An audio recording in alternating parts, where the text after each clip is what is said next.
નમસ્કાર મિત્રો, વાર્તા સાંભળવા માટે આવ્યા છો? ચાલો વાર્તાની શરૂઆત કરી। મારું નામ વાની છે। હું માત્ર 28 વર્ષની છું।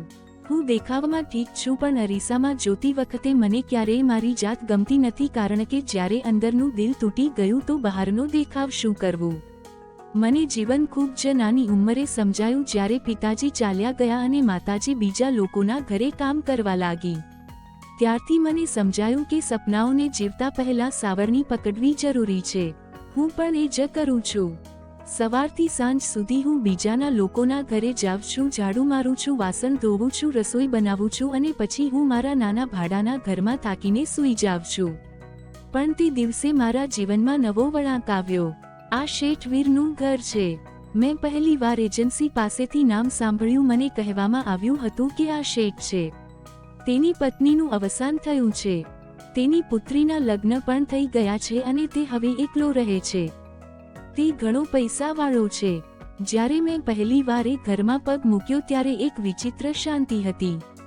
તેના ઘરમાં હું દરરોજ નોકરાણી તરીકે કામ કરવા માટે જતી હતી।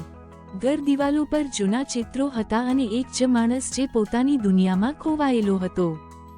શેઠવીર સફેદ વાળ, થોડી કરચલીઓ પણ હતી। મારી આંખોમાં શાંતિ હતી અને મારા દિલમાં કંઈક તૂટી ગયું હતું। તેણે પૂછ્યું, તમે કામ કરશો?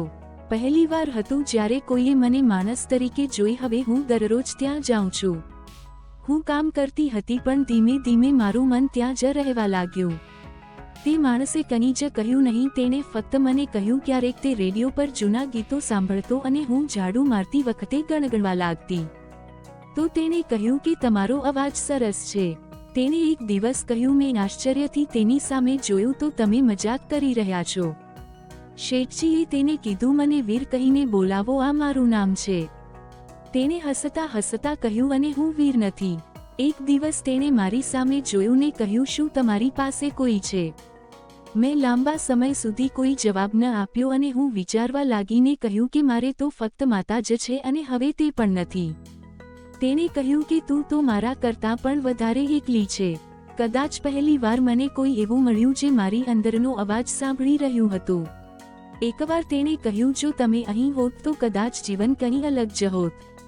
તેના આ વાક્યથી મારા દિલમાં હલચલ મચી ગઈ। મેં હસીને કહ્યું, તો અત્યારે કેમ નહીં? તે ચૂપ થઈ ગયો, પણ તેની આંખો બધું જ કહી રહી હતી। એક રાત્રે મને મોડું થયું, વરસાદ પડી રહ્યો હતો। તો મેં કહ્યું, જરૂર નથી ને એ પહેલી વાર હોય। જ્યારે તેણે મારા ગાલને સ્પર્શ કર્યો, મારામાં હળવી ધ્રુજારી છવાઈ ગઈ। તે રાત્રે અમે કોઈ મર્યાદા ઓળંગી નહોતી, પણ અમને બંનેને ખબર હતી કે કંઈક બદલાઈ ગયું છે। હવે હું તેનો રૂમ સાફ કરું છું, તેના કપડામાં ગળી નાખું છું અને તેનું મનપસંદ ભોજન બનાવું છું। તે હવે મને વાની મેડમ કહેવા લાગ્યો। તે કહે છે કે મેડમ, આજે દાળ થોડી ઓછી ખારી હતી। તે ચીડાઈને કહેતો, હું હસીને કહેતી, ઓ તો હવે તું પતિ બની ગયો છે। તેને કહ્યું કે શું? તો મેં કહ્યું કે જો હું બની જાઉં તો પછી હું ચૂપ રહી, પણ મારા દિલમાં કંઈક ધ્રુજતું હતું। મેં કંઈ કહ્યું નહીં, પણ વીર પહેલીવાર અવાજ પાડીને બોલ્યો, આ એક બંધન છે, માનવતાનો પ્રેમ છે। થોડીવાર પછી તેની દીકરી સાસરેથી આવી અને તેણે મને જોઈને કહ્યું કે પપ્પા, આ નોકરાણી સાથે તમે આટલી નજીકની વાતો કેમ કરો છો? શું તમે તેની સાથે લગ્ન કરશો? તેણે ગુસ્સામાં પૂછ્યું અને વીરે મારી સામે જોયું ને કહ્યું, હું તેને મારી પત્નીની જેમ રાખીશ। અમે કોઈ મોટો કાર્યક્રમ યોજ્યો નથી અને હમણાં જ મંદિરમાં જઈને લગ્ન કર્યા। મેં પહેલીવાર સિંદૂર લગાવ્યું, તે પણ કોઈના પ્રેમને કારણે। આજે પણ લોકો તેને માને છે કે તે એક નોકરાણી હતી। તેની સાથે તેને ફસાવીને લગ્ન કરી દીધા। મેં તેની એકલતા અપનાવી હતી। આજે હું વાની વીર ચૌહાણ થઈ ગઈ છું।